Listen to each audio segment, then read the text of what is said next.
ask you specifically about the game tomorrow night, the team, the selection, and how conscious you were of what's coming later in the week in terms of your team selection. I know we wasn't conscious of that. This is, like we've been saying all along, is about opportunity for people to grow the group, and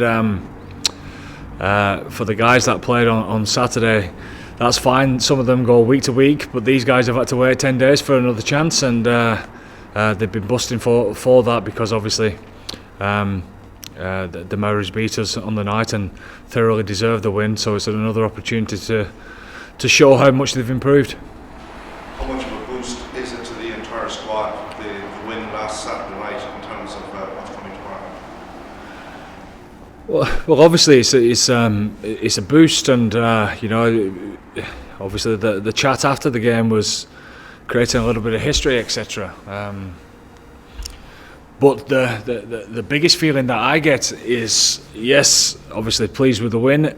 We're also pleased to keep the series alive and have another crack at the game at the weekend. So there's been obviously a bit of dusting ourselves down, and a good squad meeting as a whole this morning, and the week's already started in the preparation for what's coming ahead on Tuesday night and for Saturday. And the mood is one of, look, we did okay, but we can do better. It appears, it almost seems as if the opening game of this tour against the Māori All Blacks is such a long time ago.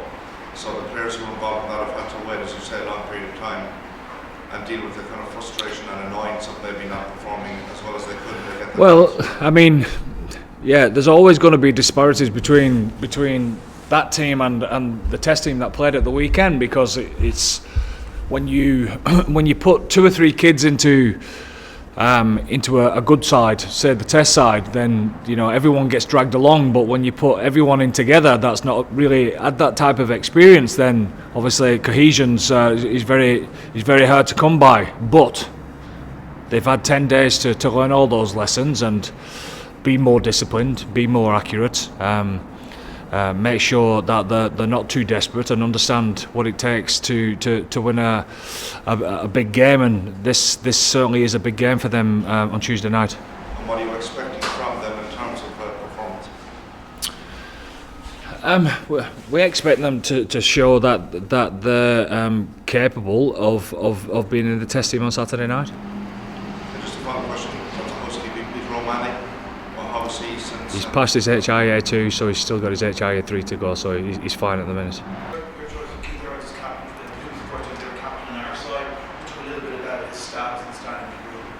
Well, his standing and his status in the group are of the highest order, so that's an easy one, and it gave me a lot of pleasure asking him to do it, and he's a proud man, and he's really looking forward to it.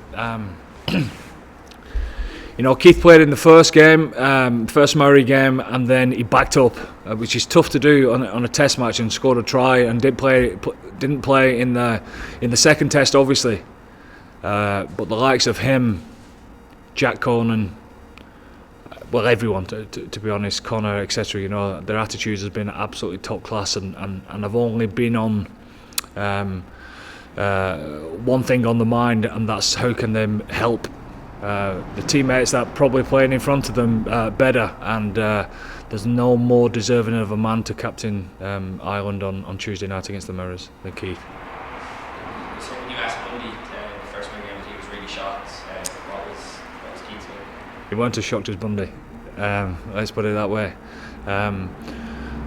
But he's always been a leader, Keith. Especially over the last 5 or 6 years that I've known him. He's always been curious about how he can, like edge defence, for example, or backfield play, or back three play in general, and he's able to get across 13 no problem whatsoever. So he's always been one that's taking people with him and wanted to share and help, and that's been at the forefront of his attitude for the last 5 or 6 years that I've known him, and he'll bring all that to the forefront on Tuesday night.